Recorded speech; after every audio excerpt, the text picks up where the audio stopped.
This is ContraZoom. where we go back and forth about film. I'm Dakota Arsenault. And I'm Jeff Bulmer. Today we are looking at Hot Docs, which is the annual documentary film festival that takes place in Toronto. We have been covering the fest since 2020, and this year has been our biggest and best year for coverage so far. At the time of recording, we have made posts reviewing 20 films, with more still to come. Welcome back to the show, Jeff. How are you doing today?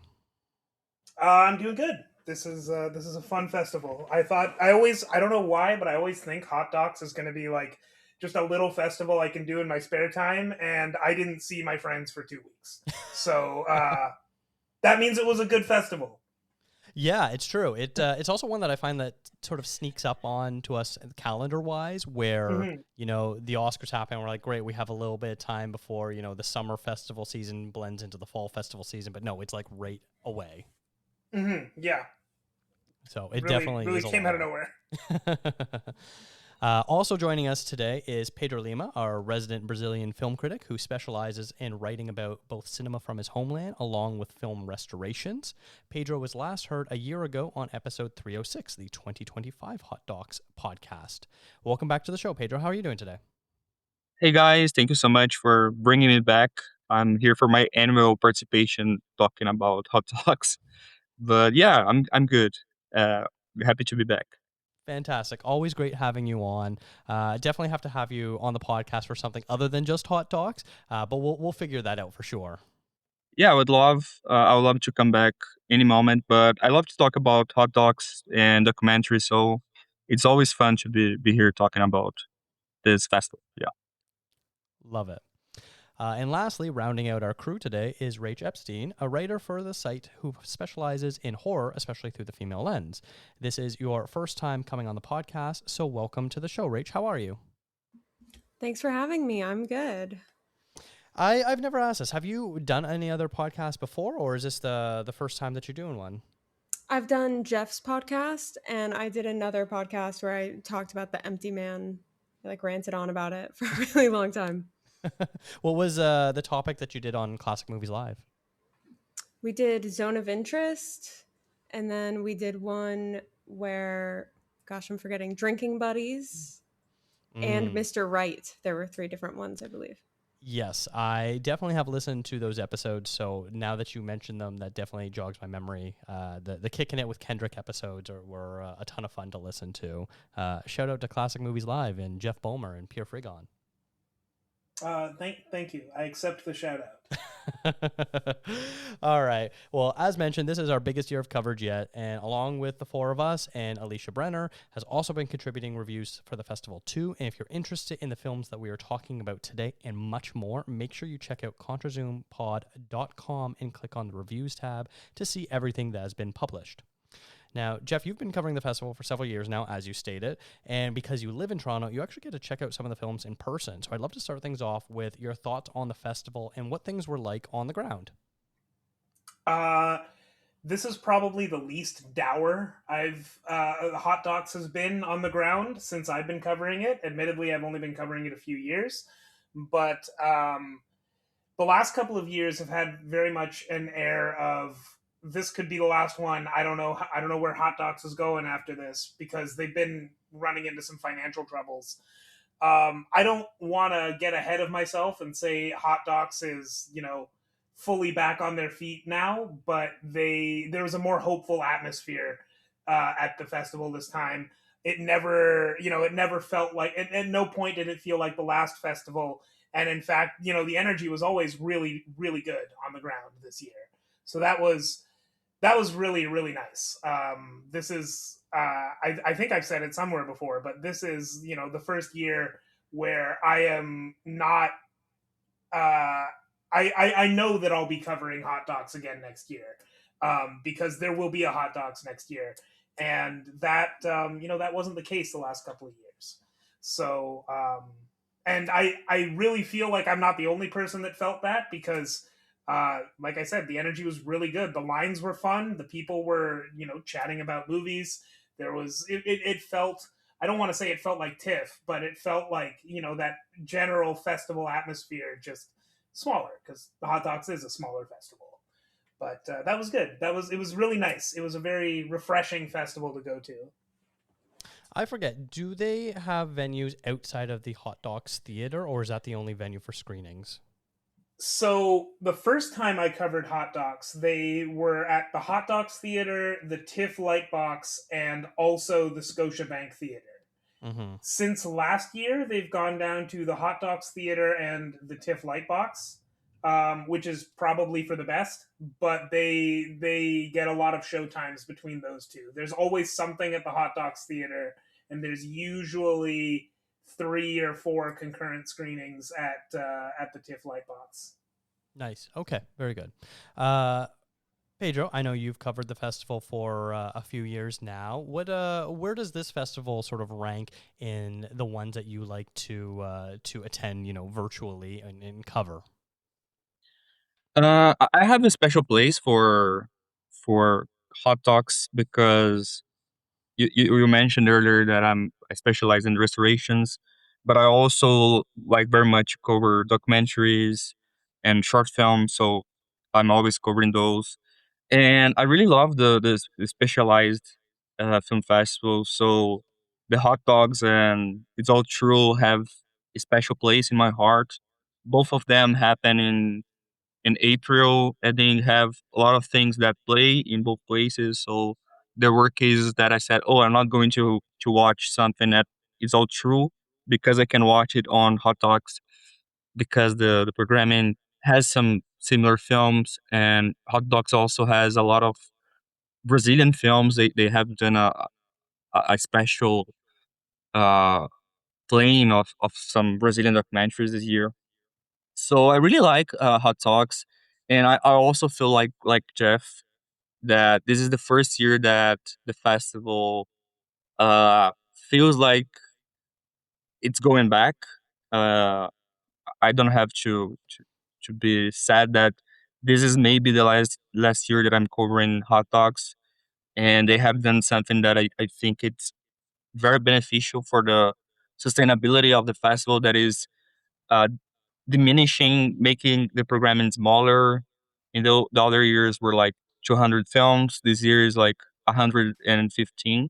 So there is still a lot to watch, but it's smaller and you can watch the films. It's better to program in the theaters for those who are attending in person. So I really think that Hot Dogs is a really special uh, and very important film festival for the Canadian cinema, but also it's really good for journalists and critics to cover because there's a lot to watch and a lot of good stuff that you can see a lot of world premieres there. So yeah, it's a festival that I really love and I've been covering for like 3 or 4 years. I keep forgetting, but I think it's like my third year. Yeah. Do you feel like the festival showing less films has resulted in better curation, or do you think it's just been, less films is just less films? Uh, I think that is more cohesive, not necessarily like better films, but I think that as a whole, like the programming makes a lot of sense. They have, I believe that they have a lot of themes going this year, like films about Palestine, the indigenous thematic. I think that this festival, this year's festival was really interesting because there are a lot of indigenous films, both from the United States and from Canada. So it's kind of uh, an interesting perspective, but you also have like the modern culture of Canada throughout films and so yeah, I think it's more cohesive for sure. Not necessarily a better, I think they also have done something that is there is I feel there isn't like a lot of big titles as the other years. They usually would got then like all of the major heavy hitters from Sundance. And I feel not that this year didn't have we had some heavy hitters from Sundance, but it was more focused on the cohesiveness and the work of the programming as a whole. And I think that that works. You can find the thematically axis between the programming. So I kind of like that. I like a smaller program. Yeah, for sure. Nice. And then Rach, this is the first year that you've covered the festival for ContraZoom Pod. But have you ever, watched any screenings before? Were you familiar with the festival? I'd love to know your history with it. No, I'm pretty new in general to having any kind of access to screeners or festivals. I mean, I'm sure I had access before I could have gone in person to things, but I never like engaged with it. I didn't think that they were for me, I guess. Um so this was my first year, and I definitely always feel out of my comfort zone with documentaries. I sort of I guess, specialize in genre film, like action and horror, and obviously drama and comedy. I just find those a lot easier to be less subjective in my judgment. When I'm watching a documentary, I always really struggle with judging the documentary on its own and judging its thesis and what it's trying to say, and feeling like, ugh, I disagree with this, and figuring out how to put that properly into a review is something I definitely struggle with a lot. So it's been a good kind of boot camp for that, I guess. But yeah, I mean, it was really exciting. And I really liked most of the movies that I got to see. I plan to show them to my friends once they're actually out and available. So that's fun. Did you find overall the lineup was something that there was a lot that interested you, or how did you find the slate of films? There was definitely a lot that interested me. I think that's what's hard about reviewing films, is that it slows down how many I can see. um, because I'm just not an especially fast writer at this point. Um, and so it's hard for me to just churn out a review that I'm happy with quickly enough. But there was a lot of films that I was interested in seeing.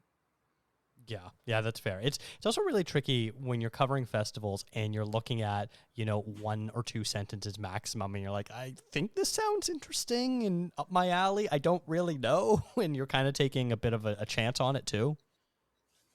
Yeah, and especially with sort of whenever they're gender focused, that draws me in, but sometimes they can all look the same to some extent, because it's sort of like, a portrait of five teenage girls struggling with, enter issue here, um, within society. And you don't know what the angle is going to be on that, or the format, or just where exactly it's going. And it Mm-hmm. feels always like there's 15 films with that log line. And that's fair. It's just hard to judge. I completely agree with you. I really struggle with picking films out of Hot Docs' lineup because of that. Especially since there's often no trailer, no stills, even things like that. You're not as familiar with maybe the filmmakers, so it's tough to really know what sort of thing you're going to get. So I completely agree with you. All right. Well, you know what? We're here. We're going to talk about 8 films. Each of us are going to discuss 2 films that we saw that we want to bring to the table. I have no idea if the reason why the films that all of us have selected is because you like it or you dislike it. We're about to find that out in real time here. But we're going to go around this virtual table here. Jeff, what's the first movie that you want to talk about? I am going to say, now I had, when you asked me to bring 2 films, I immediately assumed that I should bring 2 films that I liked, which is a good idea, and that's what I did. But in the future, maybe I will reserve that for 2 films I really hated. Although, on the other hand, I'm very nice at festivals. I can count on I can usually count on one hand the number of movies that I go to at a festival and really really really hate, and usually that the number of fingers is 0. So maybe that's a bit difficult of a thing to take on. But anyway, I'm going to stop rambling and I'm going to talk about my first film. So Hot Docs for me. Hot Docs for me really gets me out of my comfort zone because, like Rach was saying, I'm actually I'm paraphrasing heavily because I'm not fully agreeing to the entire sentence, but I I have a lot of. It's a lot harder for me to review documentaries. It's not something that it's a lot easier for me to review, a narrative film. So hot docs, covering hot docs has really gotten me out of my comfort zone. And also, I just naturally typically try to avoid politics like at all, which obviously, as I've gotten older, that becomes more difficult, and have become a little less eager to avoid it necessarily. But Hot Docs is really good for that, because Hot Docs is where I watch so many political films, and it brings me out of my comfort zone a little bit. So the first one I want to talk about is a very explicitly political film, The Soul Guardians, which is, let me just read the log line from Hot Docs here. On the night of December 3rd, 2024, the streets of Seoul were transformed into a volatile front line for democracy following President Yoon Suk Yeol's shocking declaration of martial law. This urgent work of political cinema places the viewer directly within the surging crowds and the barricaded halls of the National Assembly of South Korea. Employing an unadorned reportage-style viewpoint, the film captures the visceral friction between armed troops and a citizenry fueled by the collective memory of the Gwangju massacre of 1980. So, I don't know how familiar you guys or the listeners are with the uprising that happened on December 3rd, 2024. But as I just read out there, in South Korea, the president of the time declared martial law, which was not unheard of. It had happened a few times before, but it is extremely rare because it's basically not supposed to happen. There are laws on the books that allow for martial law, and they are not used because it's political suicide to do so. And in the aftermath of this, Yoon Suk Yeol would go to prison for doing this. But during that time, the night of December 3rd, 2024 was daytime. That was during working hours for me. So my girlfriend and I were following this as it was happening. And, this is something people may be a little more familiar with on this side of on this side of the earth. This is very similar to like a January 6th happening in Seoul, but looking at it from internationally, just reading about it on the breaking news, you don't really get that impression. So for me and my girlfriend, when we were watching this unfold, it felt like all hell was breaking loose, and then a few hours later, it was kind of resolved. And now, we can look back on it and go, wow, what a crazy thing that happened. But this movie is very on the ground. It's literally the reporters reporting on it as it happened. The directors of this film, Chu Young Cho, Shin Won Kim, and Jung Woo Kim, they work for a news channel in Seoul, and so this was literally basically what they would have been doing anyway, reporting on this as it was happening on the ground. And as this unfolds, it's you realize that this wasn't just like a crazy thing that happened way back then. It was this was something very serious, and it happened over the course of maybe 4 hours. But had those 4 hours gone even slightly differently, this could have been a very major upsetting of South Korean society. And I think it's watching this, it's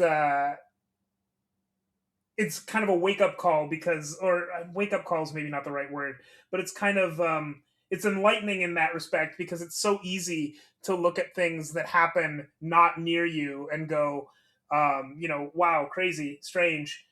Anyway, what's happening here, where this is, all of democracy basically breaks down for about 4 hours. And looking back on it, we can say, oh, that was just 4 hours. But in the moment, that was it's pretty frightening. Like, they have the National Assembly, it gets like locked down from the inside from the citizens that are there trying to protect the building, while the lawmakers try and meet quorum to have a vote. And they literally called in the army to try and break down the doors of the National Assembly and literally, take over democracy, which is really frightening to see. And yeah, it was this was a really interesting other side of this story that I knew but had never really had to engage with. Yeah, that's the Soul Guardians. I don't know if anyone else has seen it. I hope so. No, I haven't seen it, but yeah, it's funny. The way you framed it was definitely sort of my interpretation of the events too. Where like, I remember when it happened, and then it like seemed to be over so quickly, and I was like, oh, I feel like this should be a bigger story or a longer evolving story. And it was like, no, this happened. They declared martial law. The president is now arrested. And we're moving forward. And that's sort of the way it sort of seemed to have been framed over here, at least. But yeah, that's really fascinating to sort of hear the way the documentary goes further in depth of it. Really briefly, one thing that I did mention in the initial synopsis, but I didn't really mention in my breakdown of it, this movie draws a lot of parallels to the Gwangju massacre of 1980, which is the last time that martial law was declared in South Korea, and that's called. I mean, you can just tell from the name, the Gwangju massacre. Lots of people died. It went on way longer than 4 hours, and one of the thesis statements of this movie is that like the reason that this martial law was basically dealt with as quickly as it was, that people mobilized to not let this happen, not let this get out of control, is because that memory, I guess now 45 years old, but still fresh in the minds of some people, and very, very recent history. No one wanted that again. That was absolutely not allowable.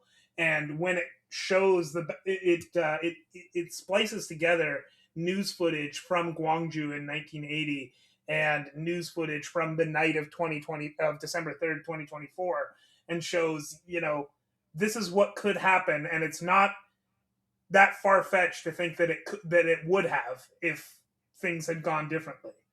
Well, yeah, that was unfortunately one that we didn't get to see, but I'm glad that this was such a fascinating documentary for you. And just to confirm, this is one you liked, right, Jeff? This is one that I really loved. This was probably my second favorite of the festival. I don't know what the distribution looks like here. So for people who are native English speakers, or more importantly, not Korean speakers, I'm not sure when you'll be able to watch this, but you will eventually. For people who are Korean speakers, this movie is an edited version, like an expanded version of a report that actually went up on South Korean public television on December, I think, 5th, 2024. So the original version of that is available somewhere, probably on NBC or MBS. I can't remember what the acronym is, but that is available somewhere if you do speak Korean. This is one that can be watched. All right, well, let's move on to our next film. And Pedro, what movie do you want to talk about first? So I'm firstly talking about a Brazilian documentary called Minha Terra Estrangeira, or My Foreign Land. Hold on, it's a big list of directors. It's directed by João Moreira Salles, Coletivo Lacapoi, Luiz Boticai, Ubiratã Gamalabotaba Suruí, Schener Patuí Saruí, Christian Hitze e Isabel Barba Leite. So the logline is for the Suruí indigenous people in Western Brazil. There was a lot at stake in the 2020 presidential elections. Under incumbent President Bolsonaro, logging and mining companies were given a free rein in the territory. His opponent Lula, on the other hand, pledged to protect the Amazon and uphold indigenous rights. Tribal leader Almir and his daughter, the young activist Sai Surui, are each followed during their campaign in the final months. In the final month before the elections, while Tsai travels abroad to raise our awareness about the destruction of the rainforest, Almir campaigns across the state of Rondônia seeking support for his congressional bid. So basically, it's important to give a bit of context here. João Moreira Salles, for those who doesn't know, he's the brother of Walter Salles, the director of I'm Still Here, and he also has a film called Foreign Land or Terra Estrangeira. So the title of this documentary by his brother is a kind of a reference to his brother's film, which is a classic. It has Fernando Torres also. It is a 1998 film, I guess. And also, João Moreira Salles, he directed a film in 2004 called Entre Atos, or Intermissions, which was uh, a background footage of the final week of the presidential campaign for Lula in 2002. So basically, My Foreign Land was an idea of doing the same thing 20 years later, because it was really an important election in Brazil. Bolsonaro did a terrible job at the pandemic. 700,000 people died of COVID. There were a lot of scandals. He was like the tropical version of Trump. And there are a lot of scandals between his family, even now, as of now. So basically, this film is divided in half. That's why it has so many directors. The first half is directed by Coletivo Black Boy, Luiz, Ibiratã, Shanner, Christian, and Isabel, because they film it on the indigenous tribe in Acre, in Rondônia, actually. And in the first half is focused on the father, um which is Amir. And I think it is interesting to see it, but I don't think it works fully. I don't think it's developed enough. But it is really fascinating when it flips to Tsai. Tsai is a very famous young activist that she goes on to like the the UN and other international organs to talk about the indigenous conditions in Brazil. And I think it's really a fascinating exercise of a billionaire. João Moreira Salles is a billionaire because he's the heir of a bank, and he's also a documentary filmmaker. And his exercise of this white man in the indigenous land, documenting them and kind of giving them the spotlight, but is also kind of an exercise of the indigenous telling their stories when the first half is directed by the indigenous. And not everything works, but it's really fascinating in the second half, which is for me the best one, when it shows the strength of this 20 something girl that goes on to do massive speeches against the incumbent president. And it is a film that you really need some context to get the ideas here. And I think it is not as polished as it could be, but it was a fascinating watch for sure. Yeah, I recommend it. Is this the type of film that if you're not, pretty aware of Brazilian politics or sort of the different struggles that are going on, especially within the indigenous groups, is this something that is not going to be as accessible for people on the outside? I think you can understand for sure the uh like the landscape. They do a work of like explaining, and it is very frontal about like Bolsonaro did this. Our friends died because of this, and I think it's understandable. But the more context that you have, I think is the better for sure. Fair enough. And would you say that the politics, or at least the topics that it's covering, reflect the sort of information that you see received in terms of the way people reacted to Bolsonaro's charges and his the way his crimes were being uncovered, and sort of the way Brazil has been shaping in the post Bolsonaro years? Yeah, I think this film was made before Bolsonaro went to jail. This is a 2025 release in Brazil. It was released before the not released, but it premiered at last year's It's All True, before the last year's Hot Dogs, and it's playing Hot Dogs on this year. But and Bolsonaro was charged like in August or September, something like that. But for sure, I think it's a film that reflects how the minorities were mistreated and murdered during these 4 years that were like truly horrible and harsh, especially in the pandemic. A lot of people died in pandemic, especially in the tribes and people that were murdered by the farmers who support him. One of the informations that are really crucial in the documentary is that Rondônia, their state, is the second state with the highest percentage of support to Bolsonaro. So it's a very far right state that really wants the to murder and vanish with the indigenous there. So it's a film that really talks about it, and really it reflects on the complications of this 4 years. And I think it's an important watch in 2026 because Bolsonaro's son Flavio is running for president, and while we don't think he has much of a chance, we don't know what is about to happen. A lot is being unveiled right now. A lot of corruption accusations. So luckily, it would be uh, much easier this time than it was 4 years ago. But it is a film that makes you reflect and makes you sad that we had to go through everything that we see there, for sure. All right, well then, Rach, let's start with you. What's the first film that you would like to talk about? So I wanted to talk about Replica, which was directed by Chua Liang. And I'm just going to read their logline because mine is much shorter, so maybe this is better. Follows young women in China who are choosing partners generated by AI programs, either to avoid societal pressure of getting married or to escape real world relationship disillusionment as they navigate psychosocial trauma.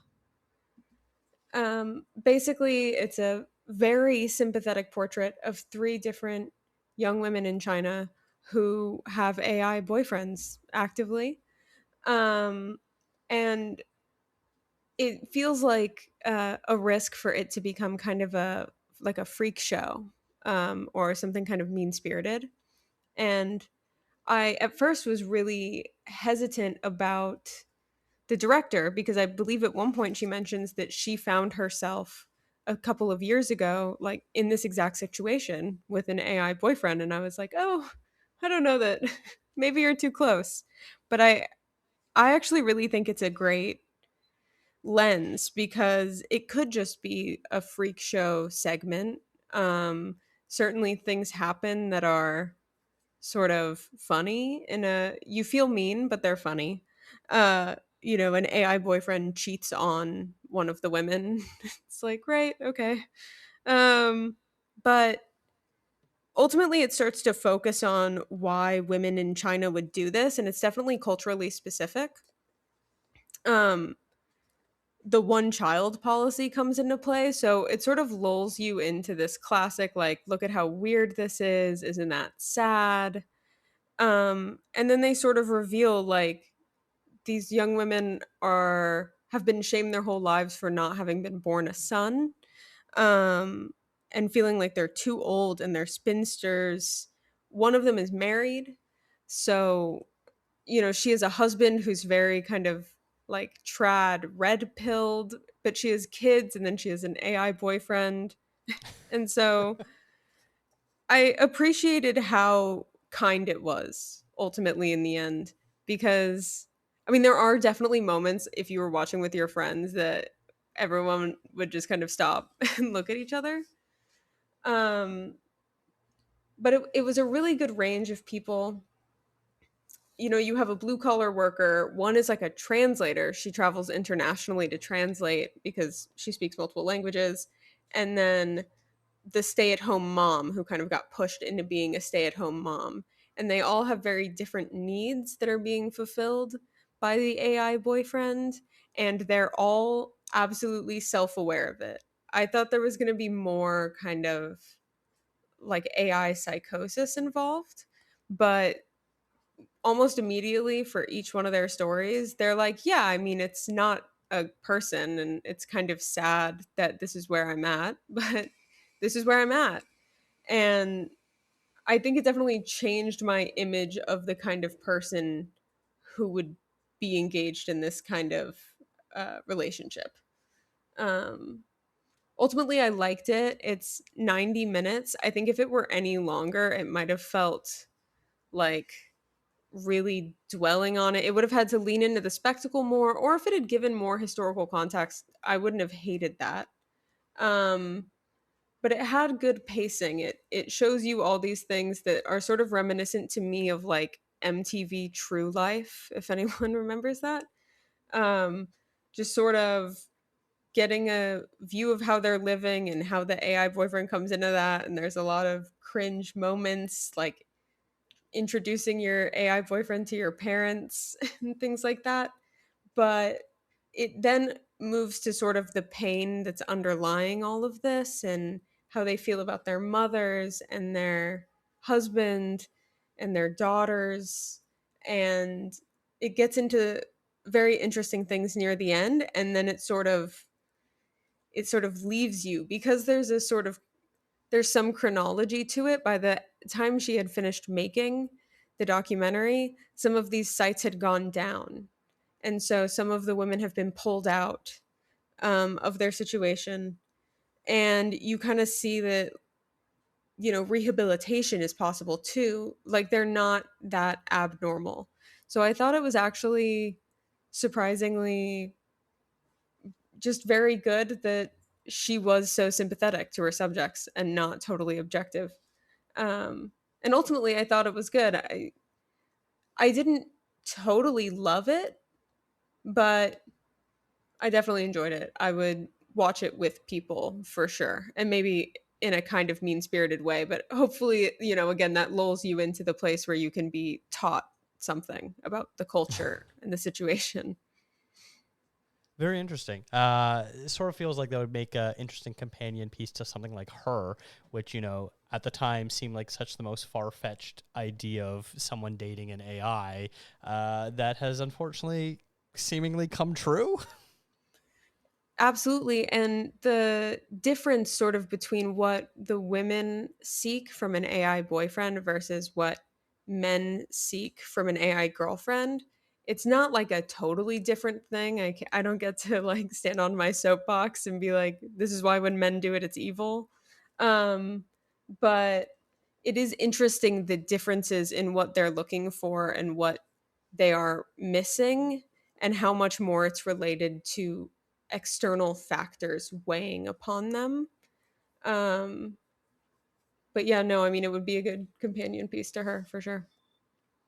Interesting. I do remember that I believe it was Paulo reviewed a film called The Dating Game, which was not about AI, but about how in China men were signing up for these services to figure out how to make them seem the most attractive to women and which ways that they need to present themselves in order to find a mate, due to issues like the one-child policy making men vastly outnumber women, things like that, and just what a weird niche industry, boutique industry has sort of cropped up from the different standards of dating and different ways people are trying to navigate, the 21st century world of dating and things like that. I was going to bring up The Dating Game because The Dating Game, I don't know if it debuted, but it was at Hot Docs last year. And as you were talking about Replica Rage, that really reminded me of The Dating Game because it actually has an entire short aside just about these. I don't know if it was actually. I don't actually know if the aside was specifically about women dating AIs in the same way, because unfortunately I haven't had the chance to see Replica. But it has an aside about women getting like really into these essentially, dating visual novel style video games.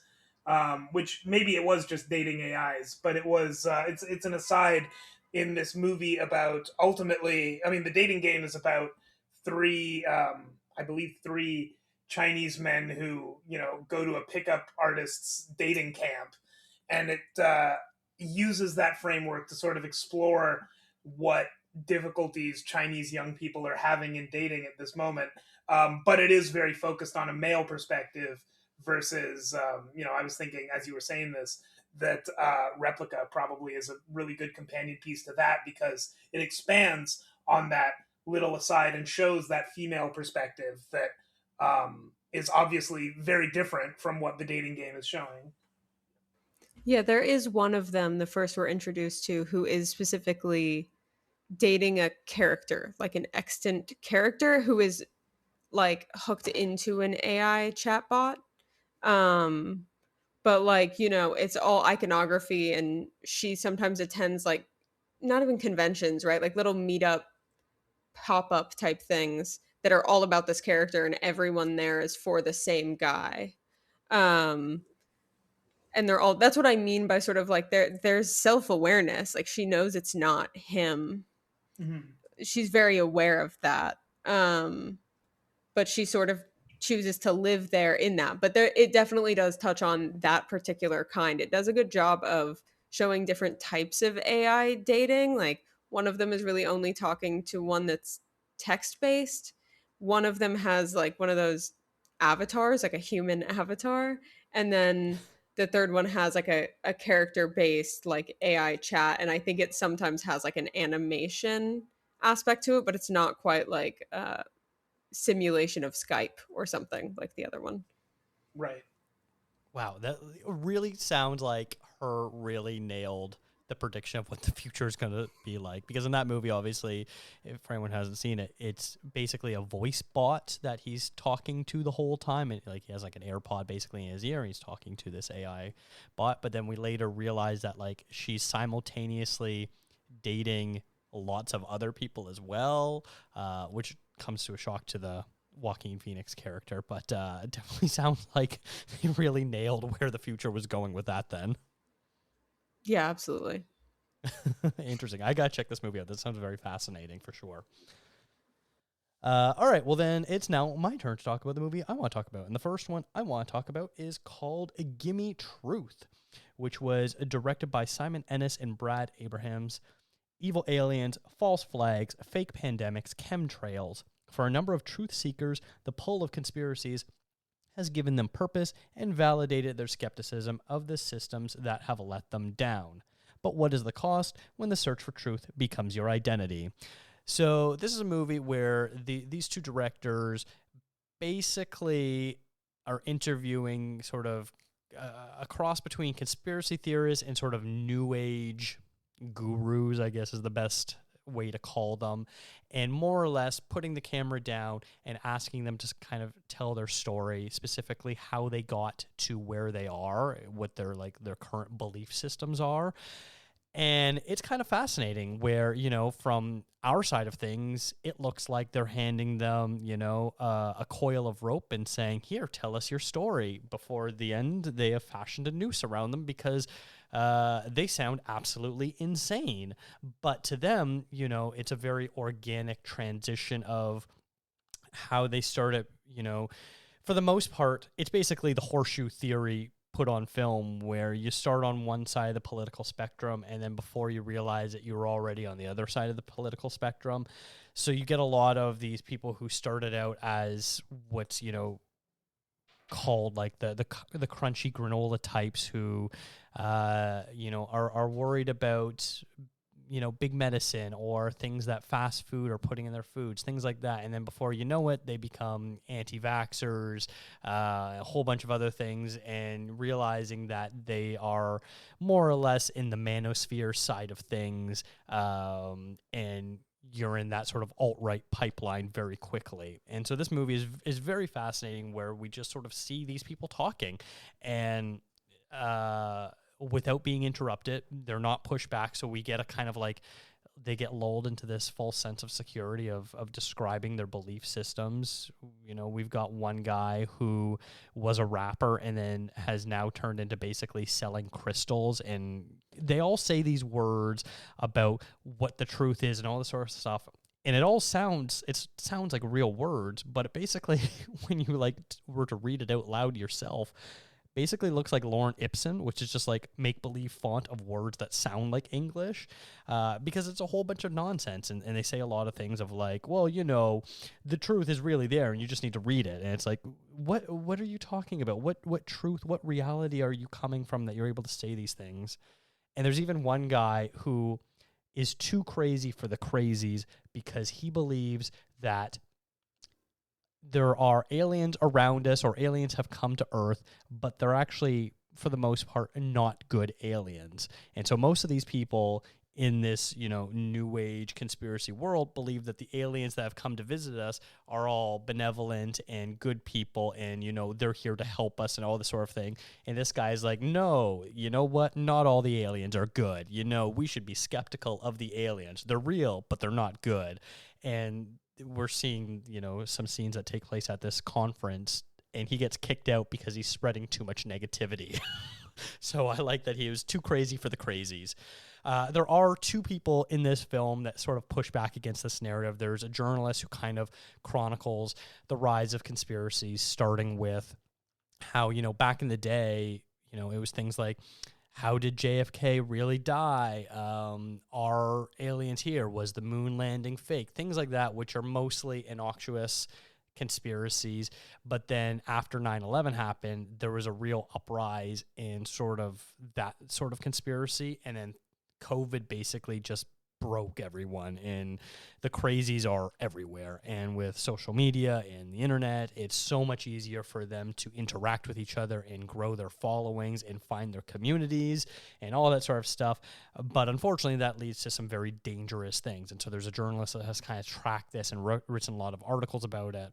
And then there's also a woman who talked about her experiences where, 9/11 was her entry gate into conspiracies, and then eventually became a huge QAnon person, and all this sort of stuff, and an anti-vaxxer. And then when, Trump came on the TV being like, hey, the vaccine is safe, you all need to take it, that kind of broke her brain, because she's like, but you spent the last year talking about how bad vaccines are and all this sort of stuff, and it slowly unraveled everything for her. And so now she is a ex-conspiracy theorist helper, so she helps people kind of get out of the conspiracy loopholes. So it's very fascinating stuff. I like that the directors kind of have a very hands-off approach. They chime in every once in a while to kind of ask a question, but they basically let people tell their stories, and it really does not make a lot of these people look good. I do have to wonder with that one guy who gets kicked out of the alien convention for saying there are in fact aliens, but they're bad. I have to wonder, I mean, I don't know this person, but I have to wonder if the directors put their hands on the scale there a little bit, because no, I believe in aliens, but they're bad doesn't seem like enough to get you kicked out for being like causing mischief. I maybe it is, I don't know, but I feel like I wonder if there's more that he's saying that people are disagreeing with, like, to that extent, because that seems, I don't know, I don't know, but it seems like that's not enough to get you kicked out of an event like that. But I don't know. You're right, and I do wonder that. He does talk about how he got into a heated debate with a patron, and it sounds like basically the way the guy had framed it was that guests were complaining about him, and so event management had decided to close down his booth. And so it kind of sounds like this guy, obviously all these people are painting themselves as the hero of their own stories, but it kind of sounds like, if you're reading between the lines, that he was getting a little confrontational with some people, and that's probably why he got kicked out. So I don't really know. They didn't capture that because they're filming a bunch of people at this convention. It's not specifically an alien convention. It is like a new age workshop. So we're going to see like how magnets are healing people and crystals and all this sort of stuff, and people rapping about how they're never going to get the jab and all that sort of stuff.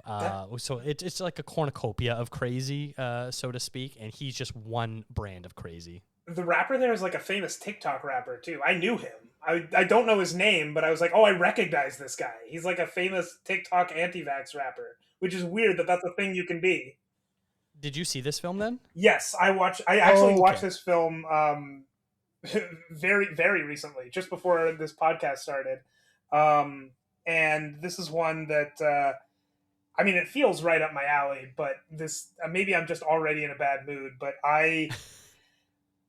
not a fan. I don't want to Okay. say that this is where like sorry to only apparently listen to one person on this podcast, but Rach said earlier, like it's often difficult to separate yourself from like to separate like what is a good film from how do you feel about the subject of this film, and this is one where that was very difficult for me because watching all these people, like, it makes me so angry to see these people Yes. talk, where like it's very hard for me to be anything close to objective in terms of like, well, is this a good film or not?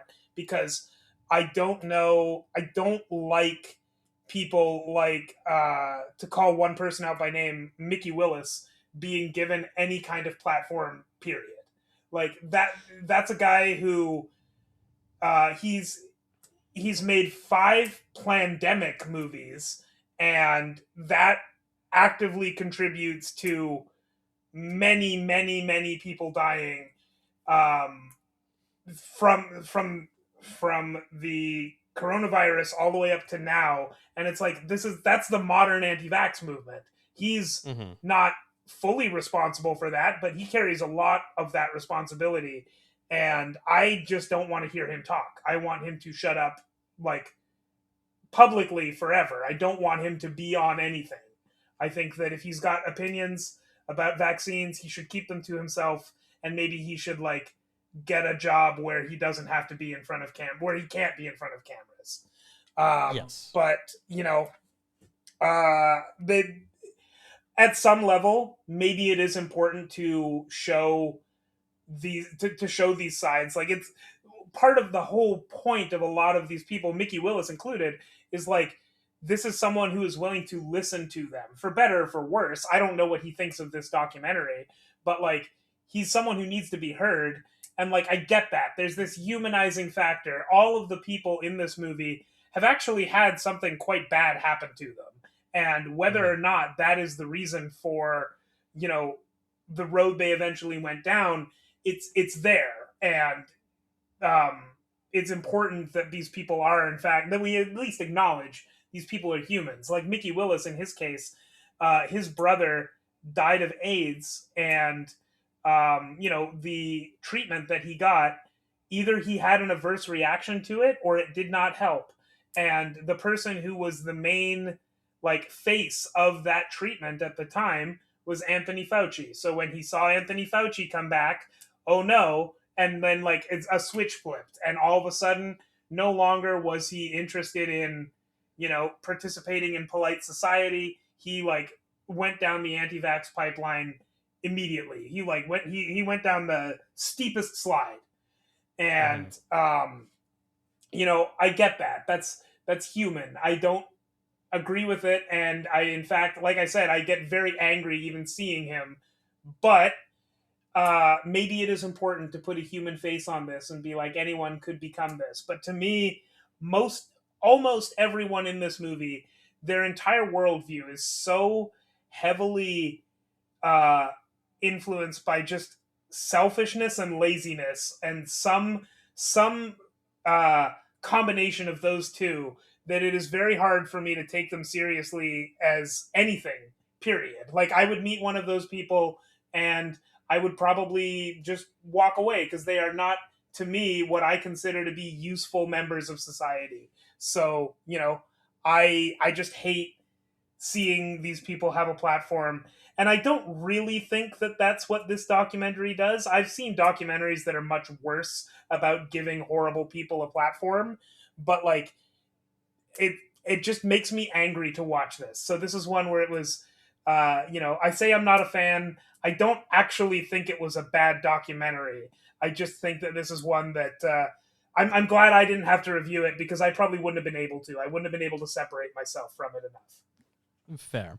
I'll say my last point, and then we'll move on. About it is, yes, he is the one actually real dangerous person within this film. But I think this is the type of movie where you kind of have to be able to go in with a real critical eye, because a lot of the stuff may seem appealing. And specifically to the Mickey Willis part, I think it sort of helps, putting him in the same film as these crazy alien crystal people, because you realize they all kind of sound the same, and he's just as ridiculous as them. The flip side is, yes, you are right. He is legitimately dangerous and probably very likely one of the key culprits to the mass disinformation campaign that happened during the pandemic in terms of anti-vaxxers and things like that. So yeah, you definitely kind of have to go into this movie well aware of where you stand with your beliefs. Otherwise, some of these people may very well seem interesting and thoughtful and smart when they are none of the above. Last thing I will say about this movie that I think it does very well, actually, is of the three main people that are in this movie. That there's the guy who got kicked out of the New Age convention for saying aliens are bad, Mickey Willis, and German rapper turned crystal salesman. Only one of them comes across as like a real clown, like not worth taking seriously at any level, and it's Mickey Willis. So I think it's really impressive that the movie takes these two obviously absurd people and makes them, in my opinion, seem more rational than this person who has spent the last 5 years making himself an alternative media source or whatever. Yeah, you're right.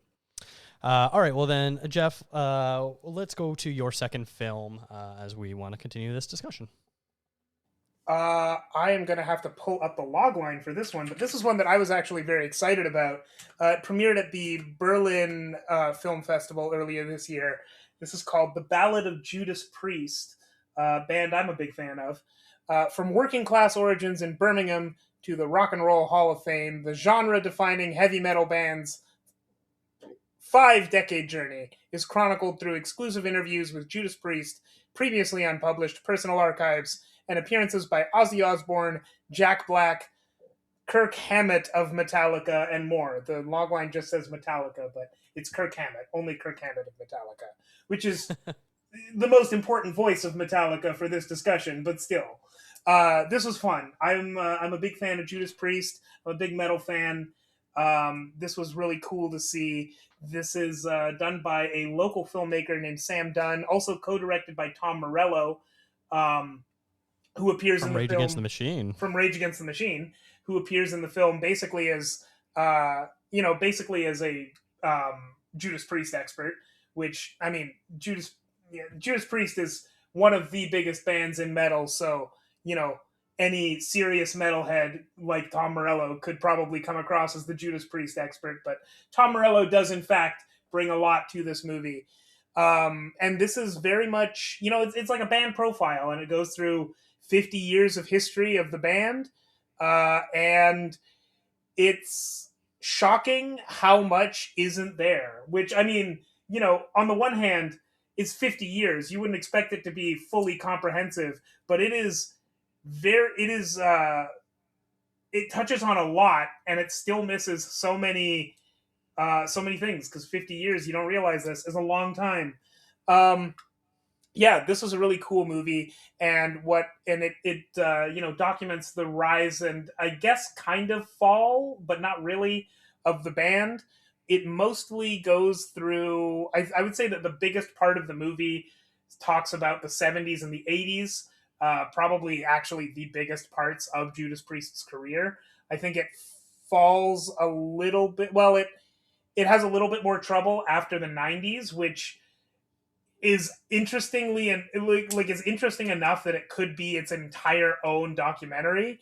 But there's also a lot of issues that come after the 90s that I can talk about in just a second. And what it tries to do is it tries to both chronicle the rise of that band, but also the rise of the culture around them, because Judas Priest, I'm not 100% sure, and the movie doesn't fully clear this up, if Judas Priest was the first band that was called heavy metal. I don't think they were, but they were around before there was the designation heavy metal for music. And so they were like in that first batch of bands that would eventually become this heavy metal scene.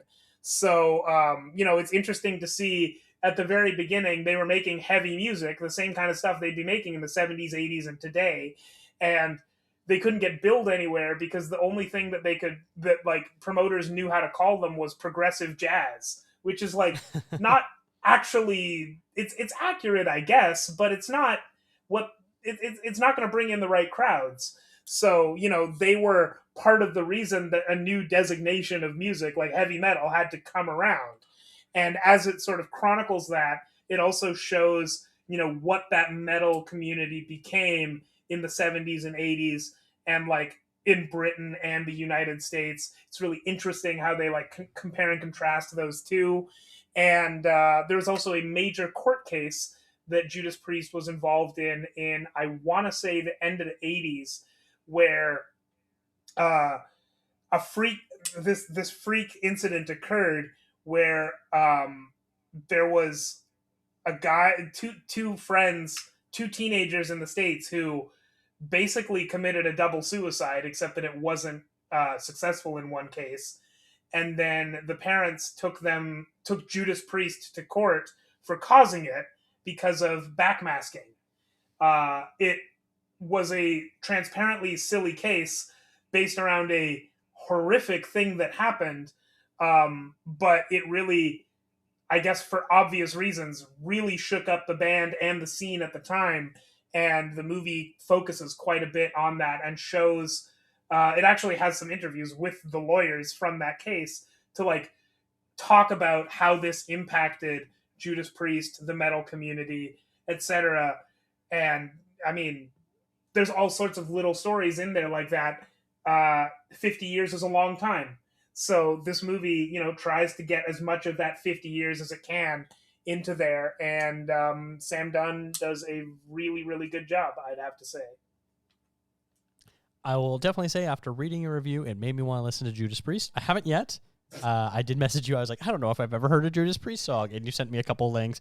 And yes, I have heard Breaking the Law, but I think that's the only one I know by name. And I still really want to listen to some Judas Priest after listening to you talk about them. So job well done, Jeff. Oh, thank you. I saw them on their farewell tour back in 2011. They're still going, by the way. I saw them at least 2 times after that, but I saw them on their farewell tour in 2011. Just like every other band that does a farewell tour. Yeah. All right. Well, let's keep this ball rolling. Pedro, what is the second film that you want to talk about today? So, just a minute. But just talking about farewell tours, I remembered Elton John doing a whole documentary about it. And he's going to play in Rio in September. So, nobody retires. But yep. My second film is Whispers in May by Chan Dognan. And it's a really sweet film from Chan Dognan, which is a director that has been on plenty of international film festivals. And the logline is, in the rural Lingshan Mountains, 14-year-old Ki Hu and her friends embark on a road trip to find a skirt for her traditional monarch rite of passage. So it is a logline that if you Google, you'll find at least 5 to 10 documentaries similar to this about a culture that has a rite of passage for when the girl has her first period. But the thing in Whispers in May is how Chan and the cinematographer, they managed to create a poetic documentation of that. So I was hearing Reg saying earlier that it's difficult to see films which has similar log lines, and there are a lot of documentaries. If you pay attention, a lot of documentaries have similar log lines and themes. But I think that the structure and the way that Chen captures that is really fascinating. Like the colors and the way that you feel those girls discovering life around those mountains. They live in a isolated region of China, so it's really fascinating to how like the film captures that, and how it's like a wandering odyssey to find a skirt that represents a lot to that culture. So I really like how this film works. It's an observational documentary, which is basically the camera follows you. Don't have interviews, no talking heads, and you are in the fields with those girls. They run around the flowers, around cows, around the rural environment, and they are turning into women, and you follow that to the camera. So I think it's really fascinating how the director does that, and it's really different than the other films that has um a similar story, a similar logline. So yeah, I really liked Whispers and Maids. Is this poetic documentation of a coming of age, of growing old. So it's really interesting for sure. Yeah, this was a documentary that I think tackles a really interesting subject matter where I feel like this similar theme has been explored in other places, but this seems like such a unique way to do it. Yeah, I remember a few indigenous documentaries about that as well, of rites of passage. So yeah, it's I think this one is really uh, different in the way that the director uh, bets on the visual representation of all of that passage. So yeah, I think that's the differential for sure. Nice. Well, that's good. That's good to hear. And definitely one that I think has a very important message behind it as well, too. Yeah, I strongly recommend the one. It played Copenhagen Docs, which is a documentary that I advise people to look out. So if the film plays Copenhagen and then plays Hot Dogs, it's a good sign. You have a good film probably there. So yeah. Nice. Good to hear. All right. Well, then let's move on to Rachel's second film. What film do you want to talk about as well? So I wanted to talk about Public Access, um, which is directed by David Shadrach Smith. The logline is Rare footage reveals New York City's underground media rebels who broke TV norms and turned screens into platforms for free expression, making stars of ordinary people. I think there's multiple things about the film that stand out. There's a lot of archival footage, which is great. And then it's basically split up with talking heads, interviews from people who were there, and it's told in essentially a roughly chronological timeline. Some of it's about the politics of even getting the public access cable channel and how much they're allowed to show. Um, and it really goes through the way that public access programs seem to kind of precede later mainstream topics. They're kind of doing Howard Stern a little bit early. There's a gay program like that plays regularly that's popular, and it's one of the first places where information about safe sex and AIDS is disseminated. And so these are really big kind of moments of progress through the public access channel. And they really focused on that, even with highly sexual programs. Like a lot of the programs were sort of like pornographic in that way that Howard Stern is, where it's sort of like, look at how crazy this is that this is happening, and like just talking about things or showing things that were fairly graphic or lewd. Um, and there is, of course, progressiveness in that, but I did sort of miss any kind of negative analysis. The documentary feels really intent on being positive. And to the extent that obviously, if you promote sort of mainstream porn ideology, there's going to be sexism inherent to that.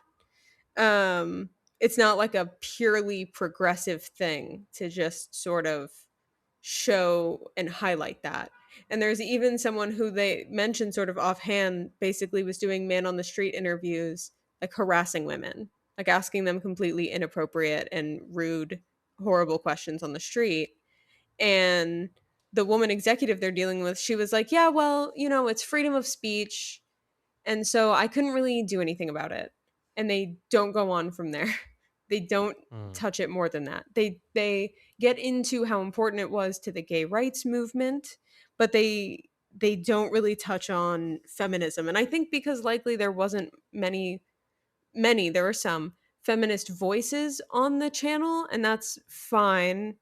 It's just interesting that seemed to be out of their purview, because like sex was in their purview but not like women, which I Yeah. thought was a little strange. I did really like it for sort of noting, I think we see like the YouTube generation, the vlogging generation into TikTok as a very um sort of specific trend.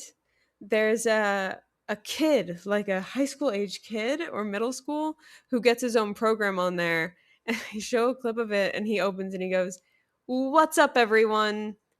directly into camera. It's completely uncanny. It looks exactly like a modern YouTube video.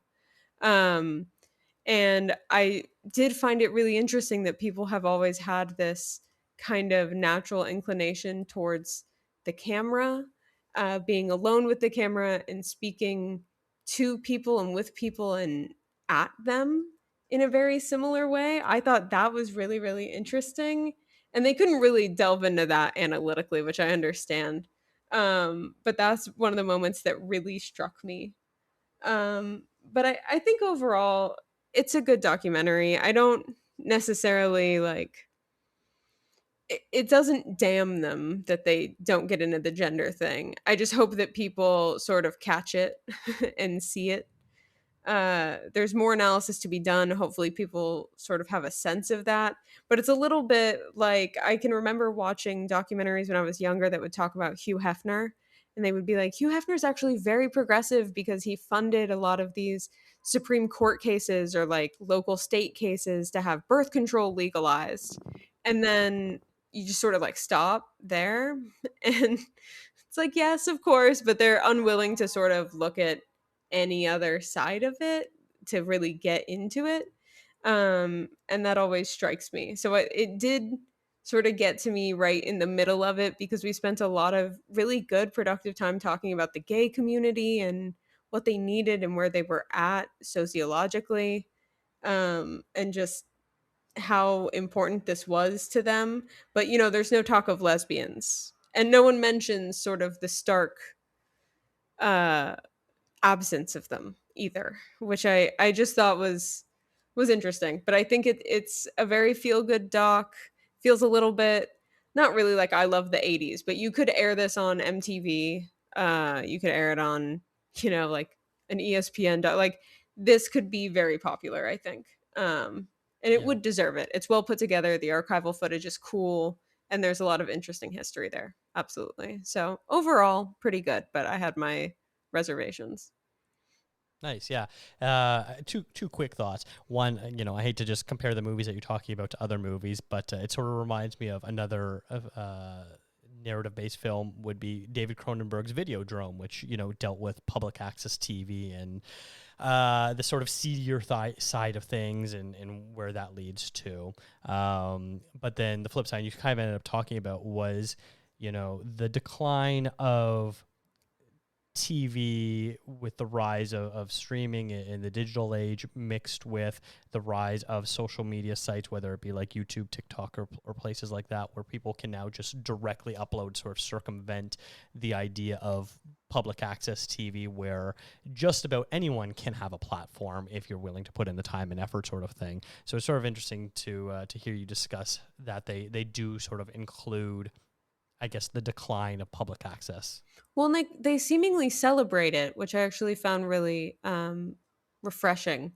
That they have a lot of people who were there, who were on staff at public access, station, and just doing work for kind of very little money, and just because they were into the cause, and it was New York in the the 90s. And but I they were all very kind of excited about how much that had kind of proliferated because of YouTube. And I found that kind of nice to see like baby boomers excited that everyone has so much access to public access television now and all of this stuff is actually really available. I thought that was nice. That was uplifting in a way I appreciated. Isn't it fascinating when the older generations are actually excited about the advancements that are coming and not trying to hold people back? Yes. Yep. I saw this one too, and at the Q&A after it, I wonder. I think that a lot of that was obviously. I wonder how much of that was like a tone decision, because one thing that they mentioned, and one thing that is touched on a little bit in the film, and not explored quite as much as it could be, but also I think this movie tries to take on so many different things that it's hard to really fault them too much for not focusing on one specific thing, other than, you know, faulting that in general. But the movie sort of, it talks about early on that a big part of, like a major policy was that anyone could just come in with their tape, put it in the, like, you know, drop it through the door. Someone had to be there to pick it up, but if you came at the right time and you dropped off your tape, you would get played. So they were very much, you know, that was very much a part of their free speech thing, is absolute minimal moderation, especially in those early days for this particular public access channel. And one thing they talked about at the Q&A is that for a lot of the people who were involved with that at the very beginning, that really backfired, at least in their opinions. And I think they touch on it a little bit in the movie, but not that much. There are a few people who leave because, you know, public access, they joined for the political, aspects of public access, or for the activism, or maybe they joined so that, you know, people who otherwise wouldn't get their voices out there would, and it became something they did not envision. And so a lot of people would leave for that reason. I know they profile one person specifically who leaves, I want to say in the 70s, but they don't spend that much time on her. And then in the Q&A, they talked about quite a few other people who, you know, ended up not being satisfied with the end product. And obviously, I think if the tone of this movie was totally negative, that would be a worse movie, because I do think that in the end, it is a better thing for it to be celebrating this public access than not. But there are quite a few threads in there that I think they just end up not having the time to go into, and that is a really interesting one that I wish they would have. I think there's so much here that, like, I think public access is what, it's like a 120-minute movie. It's about 2 hours. It's you know, I think there's so much here for like a longer movie, or even I rarely would say this about movies, but this actually could be a mini series just going into all of the different programs that they talk about. Because I did notice also at the very end, they have, you know, they talk about a reggae channel on, or a reggae show on public access that predates MTV by a few months, and then actually ended up having some beef with MTV. And then a feminist show that they don't really spend very much time on at all, because like it's important for the completion of it's important for completionist's sake to talk about those things existing, but they're not, I guess, the juiciest stories, the same way the gay program, or the LGBT program, I guess it is mostly a gay program, the porn program, and then, like, I guess the other porn program in the 90s are. All right, well then let me go touch on my last movie very quickly, and that is a documentary called MySpace, directed by Tommy Avalone. What is the legacy of MySpace? Pulling at the heartstrings of millennials and curious newcomers alike, this nostalgic portrait traces how the pioneering social networking platform shaped the digital world we now inhabit, from online fame to social media overload. So yeah, as this description states, this is a documentary about MySpace. I had MySpace back when I was in grades 9 and 10. You know, it was the new hot thing on the block. And just as quickly as it became the most popular site in the world, it was no longer the most popular site in the world.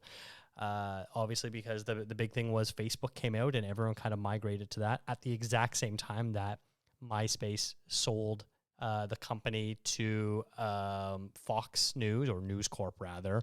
And so a lot of young people who were rightfully disgusted by that got turned off by the site, and Facebook came around at the right time, right place. And so everyone kind of migrated over there. And that's not to say that Facebook is any better, but that's sort of what had happened at the time. This was a very fascinating documentary, not because the people, the creators of MySpace that were interviewed gave a good story, because in fact they frankly didn't. They sort of talk about how it started and what was going on at the time and all that sort of stuff, but they don't really get into the nitty gritty and kind of avoid any not unsensitive topics, avoid any topics that make them look bad. But there is plenty of interviews in this film with people that came up that, you know, found their communities and were able to achieve success outside of, at the time, was a very rigid system, especially in music, of terms of how you got popular. You know, if you didn't have a music video played around the clock on MTV as a new artist, good luck. You are not making it. And MySpace kind of decentralized that, where you could upload your own music and suddenly you had a whole bunch of bands and artists get really popular and really famous. Specifically, the pop punk, emo, alternative scenes really flourished because of that. Now, that wasn't really the music I was listening to at the time, but I definitely found a whole bunch of bands that I now count as still some of my favorites because of MySpace. It was a very integral part of finding new music. Unfortunately, this movie does kind of give platforms to what we would call canceled people, or people that you really shouldn't be giving platforms to. I don't know why I'm following up back-to-back movies about people we shouldn't be giving platforms to. But case in point, you know, this movie has Dane Cook featured prominently because he got his rise in fame due to MySpace, where he was basically, if you messaged him, he would reply. He replied to everyone back in the day. Another person they give a platform to that really shouldn't have a platform is Tila Tequila. They do push back on her probably the most out of everyone, and she kind of brushes it off. But, you know, all it takes is one quick Google search to realize that it isn't just some small, harmless, edgy joke she was making. She was doing a lot worse things and making terrible statements. All that said, you know, this was just a really fun way for me to reminisce about what life was like back when I was using MySpace and how much fun I had on it with my friends and things like that. And I really enjoyed it. It's not a perfect documentary. In fact, there's a lot of issues I have with it. One of the biggest things is Tom. Everyone knows Tom from MySpace is a specter. He's a ghost. Everyone knows he does not exist in the public anymore, which I know a lot of people would wish that social media billionaires would do the same. Looking at you, Mark Zuckerberg, to just leave us alone. Same as you, Elon Musk. And he has disappeared off the face of the earth. Since he left MySpace, he has only given one interview, and that was to a friend of his. And other than that, the most online he has been is that he is a photographer and sometimes shares his photos on his personal website, where they then get shared on other places. But other than that, he doesn't exist anymore. And so it's really hard to have a MySpace documentary where he is kind of the figurehead of the film, but does not exist. And even the archival interviews they have of him really doesn't tell us a lot about who he is a person and what he was really doing behind the scenes. But that said, kind of makes him even more intriguing and fascinating of a person as well. But I think that's kind of what struck me most about this film, because the biggest thing that I get from this film, even though it is, I don't think this is necessarily the intended message, because this movie is very much a movie about how cool MySpace was, but it leaves me with this sort of ephemeral, like this picture of the ephemeral nature of the internet, and which is, you know, something that when I was growing up, I'm a little younger. I never quite got into MySpace. It was right before my time on social media. But like, I was always taught, you know, the internet is forever. And this is a stunning portrait of something, of a major part of the internet that clearly was not forever. like not only have people moved on from it, if you go to MySpace, I don't know about right now, but about a week ago, I checked MySpace.com. It gave me a server error. You couldn't even go to MySpace.com. It just wasn't online anymore. And I was brought into talking about that, about Tom. Tom is he was this personality, and now he kind of doesn't exist, like you were saying. I mean, he does technically, but he's more or less gone. He's a shy guy who likes his privacy, more or less, and he's just kind of not really a presence. And I think it is. I do think that it is a weakness of the film that unfortunately they're not able to interview Tom. But I think that it's he's sort of is an avatar of that same ephemeral nature of this thing that they're profiling, that was supposed to be in some ways was supposed to be forever, but like really isn't. Yeah, I completely agree with your analysis of the film there. But yeah, I think that is a perfect place for us to end this discussion. I really want to thank the three of you for coming on today. Jeff, thank you as always for coming on and being an amazing co-host. Where can people find more of your work? Well, right now there are lots of reviews coming out from Hot Docs that you can find on ContraZoomPod.com. And beyond that, I also have a podcast that I think Rach mentioned earlier called Classic Movies Live, which is primarily only on Spotify at the moment. But we're having kind of last couple of months we've been mostly talking about older movies, which, maybe if you're not familiar with our podcast, you might expect from something called Classic Movies Live, but it's actually rarer than you'd think. So we've been talking mostly about not so recent movies. The last one we talked about was The Devil Wears Prada 2. But then before that, it was Indiana Jones. And the next episode that should come up, actually after this episode, we already recorded it. It's just the schedules work out in a weird way. I had Pedro on to talk about Hot Docs. So if you really want to hear more about Hot Docs, then you can listen to our episode on Hot Docs. We talked about not quite as many films, but I think we go about as long. So, and they're all different films. You will not have heard about any of those films on today's episode of ContraZoom. Love that. So I will make sure to link to that in the show notes.